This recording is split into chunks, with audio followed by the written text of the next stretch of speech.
Hi everyone, नमस्ते and welcome back to my YouTube channel.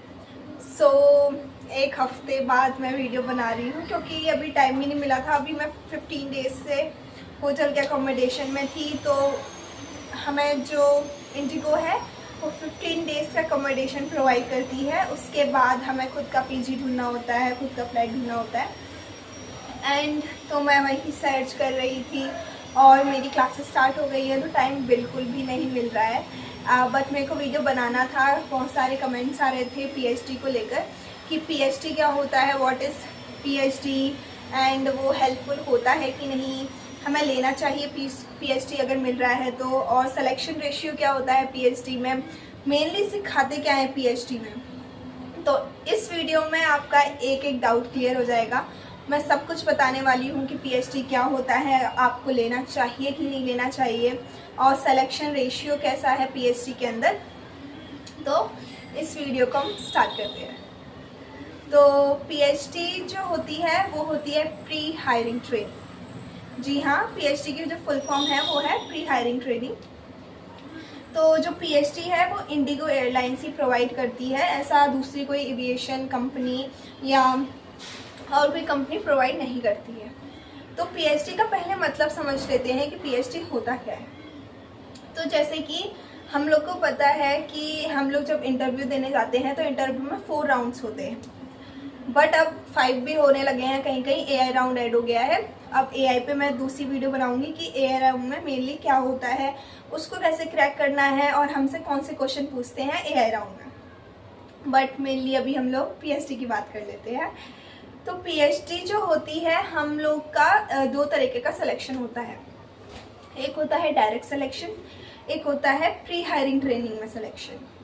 तो जो डायरेक्ट सेलेक्ट होता है वो डायरेक्ट ट्रेनिंग के लिए जाता है, उनको डायरेक्ट आई फ्लाई गुरुग्राम भेजते हैं ट्रेनिंग के लिए। बट जो पीएचडी के सिलेक्ट होता है उनको डायरेक्ट नहीं भेजा जाता। जी हाँ, उनको एक सर्टेन पढ़ाई करनी होती है generally to give interview again. मतलब थोड़ा कॉम्प्लिकेटेड लग रहा होगा आपको, पर मैं आपको एकदम इजी वे में समझाती हूँ। तो देखो, जो पीएचडी होता है वो एक तरह का मान लो ट्रेनिंग है हमारा, और उसमें हमारा थोड़ा कम्युनिकेशन जो है वो थोड़ा और पॉलिश किया जाता है। मतलब उन लोग को लगता है कि ये कैंडिडेट बहुत अच्छा है और इसमें कॉन्फिडेंस है, ये जो हमें क्वालिटीज़ चाहिए इसके अंदर वो सब है, बट ये थोड़ा सा कम्युनिकेशन पे लैक कर रहा है। इसको थोड़ी सी अगर हम पॉलिश करेंगे, इसको थोड़ा सा अगर हम हेल्प करेंगे तो ये बिल्कुल परफेक्ट हो सकता है। तो उसको वो लोग सेलेक्ट करते हैं पीएचडी के अंदर। जो पहले पीएचडी होती थी वो फ्री होती थी, अब जो पीएचडी होने लगी है वो पेड होने लगी है। मतलब अगर आपका पीएचडी में सिलेक्शन होता है तो आपको उसके लिए कुछ सर्टेन अमाउंट पे करना होगा, पर वो आपके ऊपर है। अगर आपको पीएचडी लेना है तो आप ले सकते हैं, अगर आपको नहीं लेना है तो वो भी पूरा आपके ऊपर है, अगर आपको कोई फोर्स नहीं करेगा कि आपको लेना ही है। देन उसके बाद हमारी पीएचडी होती है 2 तरीके की, एक होती है 22 डेज की, एक होती है 44 डेज की।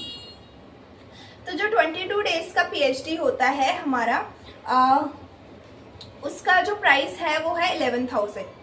उसमें अगर आपका सिलेक्शन होता है तो आपको 22 डेज के लिए 11,000 देना होगा।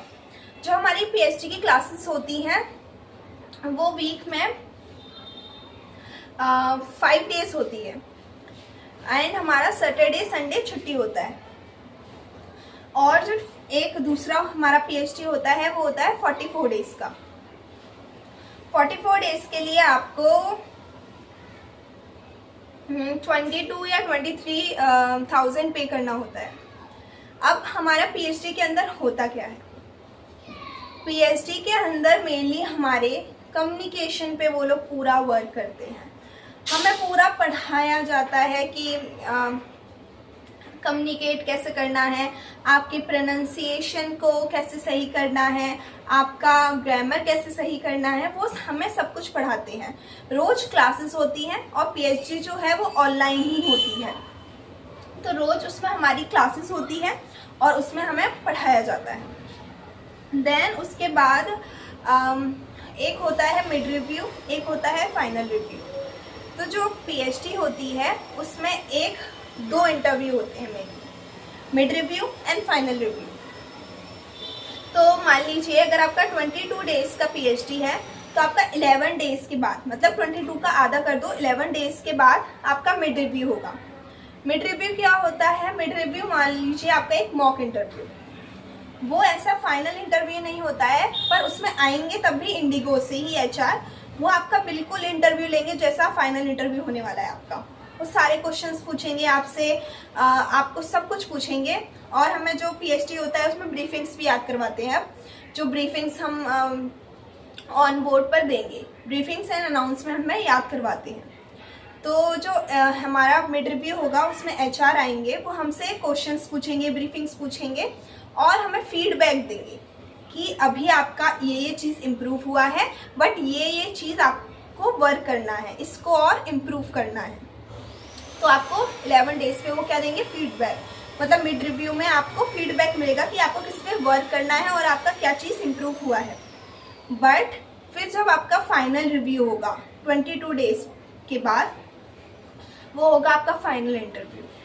तब दोबारा से इंडिगो से एचआर आएंगे, वो आपका दोबारा से इंटरव्यू लेंगे और वो आपको फिर रिजल्ट बताएंगे कि आपका सिलेक्शन हुआ है या नहीं। अब बेस्ट चीज़ क्या है इस पीएचडी में जो अभी स्टार्ट हुई है? इसमें बेस्ट चीज़ ये है, अगर आपका एक बार सिलेक्शन नहीं होता है, मान लीजिए आपने इंटरव्यू दिया फाइनल राउंड पर उसमें आपका सिलेक्शन नहीं हुआ, तो आपको 2 चांस और मिलेंगे। जी हाँ, उसके बाद आपको 2 चांस और मिलेंगे।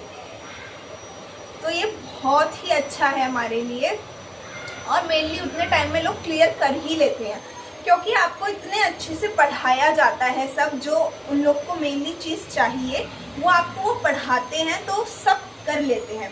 और जो अब पीएचडी में चांसेस है वो 90% हो गया है, 90% कैंडिडेट्स क्लियर कर ही लेते हैं पीएचडी। ऐसा ही 44 डेज के साथ है कि 22 डेज के बाद आपका मिड रिव्यू होगा, देन आपका 44 डेज के बाद आपका फाइनल रिव्यू होगा और उसके अकॉर्डिंग आपका सिलेक्शन होगा। एंड अब हमारा जो पीएचडी है उसमें हमें 4 इंस्टीट्यूट दिए जाते हैं एंड वो उसमें से आप कोई भी चूज़ कर सकते हैं। सारे इंस्टीट्यूट में फ़ीस जो है वो सेम ही है, ऐसा नहीं है कि सबकी अलग फ़ीस है। और जो फीस आप रुपए देंगे अगर आपका सिलेक्शन नहीं होता है तो वो रिफंडेबल नहीं है। बट ये मत सोचना कि आपका सिलेक्शन नहीं होगा, अब चांसेस बहुत ज़्यादा इंक्रीज हो गए हैं पीएचडी में। अगर आपको पीएचडी मिल रही है तो प्लीज़ ले लीजिए, उसको मना बिल्कुल मत करना, क्योंकि पीएचडी से बहुत सिलेक्शन हो रहे हैं। मैं खुद बताती हूँ कि मैं खुद पीएचडी में थी एंड मेरे बैच में, जो मैं अभी करंट आई में हूँ, जो मेरा बैच है उसमें मेनली 90% कैंडिडेट्स पीएचडी से ही हैं। जो इंडिगो है वो डायरेक्ट सिलेक्शन अब बहुत ज़्यादा कम करने लगी है, वो 1 या 2% ही सेलेक्ट कर रही है डायरेक्ट, वो भी रेयरली उनको जो एक्सपीरियंस्ड है और जिनके पास फ्लाइंग एक्सपीरियंस है, एविएशन में कोई एक्सपीरियंस है, ग्राउंड स्टाफ में एक्सपीरियंस है, जो उनको ही क्या कर रही है, डायरेक्ट सेलेक्ट कर रही है। बाकी कैंडिडेट्स को ज़्यादातर वो पीएचडी में ही सेलेक्ट कर रहे हैं। और एक बेस्ट चीज़ ये है, हमें ब्रीफिंग्स अनाउंसमेंट सब पहले से सिखा देते हैं। और यहाँ आई में आने के बाद हमें बिल्कुल टाइम नहीं मिलता। जो डायरेक्ट सेलेक्ट हुए हैं वो इतना सफ़र कर रहे हैं, उनको एक एक दिन में ब्रीफिंग्स अनाउंसमेंट याद करनी पड़ रही है। वो लोग खुद बोल रहे हैं कि काश हम पीएचडी में होते। तो हम लोग बहुत ज़्यादा लकी हैं कि हम लोग पीएचडी से आए हैं। जो मेरा इंस्टीट्यूट था वो टीएनसी था एंड मैंने टीएनसी चूज़ किया था। बहुत ज़्यादा अच्छा इंस्टीट्यूट है, आप बिल्कुल जा सकते हैं। एंड बहुत अलग भी इंस्टीट्यूट है, जैसे कि इंग्लिश फॉर इंडिया है, एक इंग्लिश लिंगुआ है, मतलब अलग अलग हैं। जब आपका सिलेक्शन होगा तब आपको एक मेल आएगा, उसमें आपका जो 4 इंस्टीट्यूट होंगे उसका नाम लिखा होगा, तो आप कोई भी चूज़ कर सकते हैं। मैंने टीएनसी चूज़ किया था। तो यही होता है पीएचडी, और पीएचडी जो है वो बहुत ज़्यादा अच्छा है। अगर आपको मिल रहा है पीएचडी तो प्लीज़ उसको, मौका को बिल्कुल भी मिस मत कीजिएगा। ये चांस आपके लिए बहुत ज़्यादा अच्छा है और सिलेक्शन बहुत ज़्यादा होते हैं पीएचडी से। और आपका सिलेक्शन नहीं होता है उसके बाद भी आपको 2 बार चांस दिया जा रहा है, 2 बार मौका मिल रहा है। तब तो आप कर ही लेंगे, क्योंकि इतना आपको पढ़ा रहे हैं, इतना आपको उसी चीज़ पे फोकस कर रहे हैं, रोज़ आप उसी चीज़ की प्रैक्टिस कर रहे हैं, तो अपने आप कम्युनिकेशन इम्प्रूव हो ही जाता है। जो इंस्ट्रक्टर होते हैं वो बहुत ज़्यादा सपोर्टिव होते हैं, आपको कभी भी ज़रूरत हो तो वो आप उन्हें मैसेज करिए और वो सारी प्रॉब्लम सॉल्व करते हैं। रोज़ क्लासेस जो होती है हमारी, 1-2 क्लासेस होती हैं, एक ब्रीफिंग्स की, एक कम्युनिकेशन की। तो जो कम्युनिकेशन होता है उसमें अलग अलग चीज़ें होती हैं, रोल प्ले होता है, हम लोग एक दूसरे से बातें करते हैं, फिर उनके बारे में बताते हैं, मतलब पूरा मेनली ग्रामर, प्रोनाउंसिएशन, टेंसेस सब कुछ पे वर्क करते हैं वो लोग। तो यही था पीएचडी। अगर आपको अभी भी कोई डाउट हो तो प्लीज़ लेट मी नो, और मैं जो भी कमेंट्स हैं मैं पढ़ रही हूँ, मैं जल्दी कोशिश करूँगी सब पे वीडियो बनाने की। एंड मेरे को जैसे ही टाइम मिल रहा है मैं वीडियो बनाने की कोशिश कर रही हूँ। और अभी जस्ट मैंने शिफ्ट किया है पीजी में, तो इतना मेरे को टाइम नहीं मिला, बट अभी मैं ट्रेनिंग से आई हूँ तो मैंने अभी जस्ट चेंज करके अब मैं यहाँ पर आई हूँ वीडियो बनाने।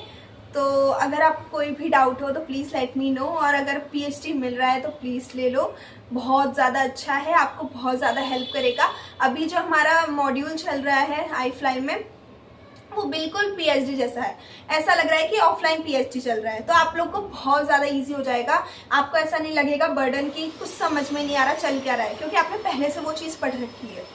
तो यही था PhD pre hiring training in Indigo airline. तो अगर आपको कोई भी डाउट हो तो please let me know in the comment box. तब तक के लिए सी यू ऑल, बाय, टाटा।